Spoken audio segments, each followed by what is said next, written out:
Bon, históricamente a zanfona naceu dentro do ámbito da música máis culta que podía haber, que era a música practicada nos mosteiros pois hai 1000 anos. Dese ámbito erudito pasou a formar parte da primeira música cortesana da época medieval e despois, a finais da Idade Media, pasou a formar parte dun dos instrumentos que tocaban os músicos mendicantes, principalmente os cegos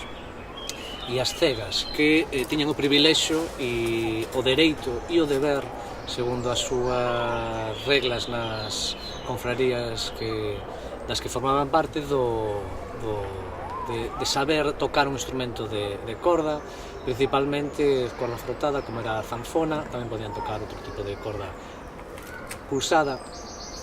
e a partir de aí onde o papel desa figura dos cegos, que foi tan estudiada desde o punto de vista literario pola transmisión do romanceiro ibérico, tanto o romanceiro vello como o romanceiro novo, fixo que fosen portadores dun repertorio moi rico, único, que se pode rastrexar desde a Idade Media até os anos 80, que morren o Florencio mesmamente, se supervivencia até finais do século XX, que sigue a cantar textos do romanceiro tradicional do século XIV. Contar historias, escoitar historias, o valor da palabra, a transmisión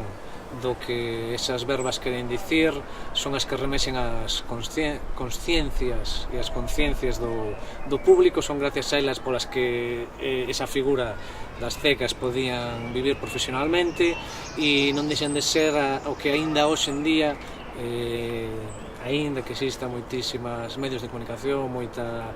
interacción con pantallas, con medios de comunicación, non deixa de volver a ser moi primixenio,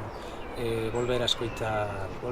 historias. Entón, os cantos de cego que estamos agora desenvolvendo, este repertorio compartido da Galiza e Portugal como o parceiro César Prata, realmente son textos recollidos desde hai moito tempo, pero que siguen funcionando moi ben. A xente está atenta aos textos, a música en pretexto para realmente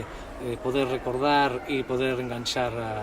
a ese público que seguimos estando ávidos de historias directas e humanas.